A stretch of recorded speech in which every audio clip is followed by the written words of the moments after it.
లక్ష్మి ఇంట్లో పనులు చేసుకుంటూ ఉంటుంది. ఇక అప్పుడే అలా బకెట్ పెట్టుకొని లోపలికి వెళ్తున్న లక్ష్మితో పద్మాక్షి, ఏ లక్ష్మి ఇలా రా అని అంటూ సీరియస్గా పిలిస్తే లక్ష్మి అక్కడే ఆగిపోతుంది. ఏంటే నువ్వు ఏమీ తెలియనట్టు, ఏమీ జరగనట్టు ఈ ఇంటి మహాలక్ష్మిలాగా అటు ఇటు తిరుగుతున్నావు? ఇలా ఎందుకు తిరుగుతున్నావే? ఏం జరిగిందో అంతా తెలుసు కదా నీకు. మిగతా డబ్బులు ఎప్పుడు తెప్పిస్తావే చెప్పవే అని అంటూ అరగటంతో ఇక అప్పుడే లక్ష్మి ఇలా అంటుంది. అమ్మ, ఆ 70 కోట్లు కూడా నేను రప్పిస్తానమ్మా అని లక్ష్మి చెప్తే, నువ్వు ఆ 70 కోట్లు రప్పిస్తేనే ఈ ఇంట్లో ఉంటావు, లేదంటే బయటికి గెంటేస్తాను అని అంటూ సీరియస్గా పద్మాక్షి తిడుతూ ఉంటే పక్కనే విహారి నిలబడి చూస్తూ ఉంటాడు. ఇక లక్ష్మితో ఇలా అంటుంది. 24 గంటలు నీకు సమయం ఇస్తున్నాను. 24 గంటల్లో నువ్వు ఆ డబ్బు తేకపోతే అప్పుడు ఉంటుంది నీకు అని సీరియస్గా అంటుంది.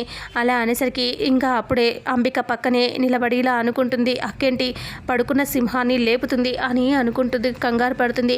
పక్కనే ఉన్న సహస్ర కూడా టెన్షన్ పడుతూ చూస్తూ ఉంటుంది. అప్పుడు లక్ష్మి పద్మాక్షికి ఇలా మాటిస్తూ ఉంటుంది.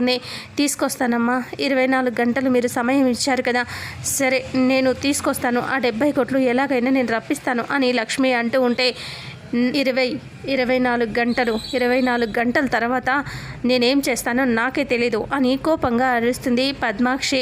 ఇక విహారి అలా బాధగా లక్ష్మి వైపు చూస్తూ ఉంటాడు, అలా తిడుతూ ఉండటంతో.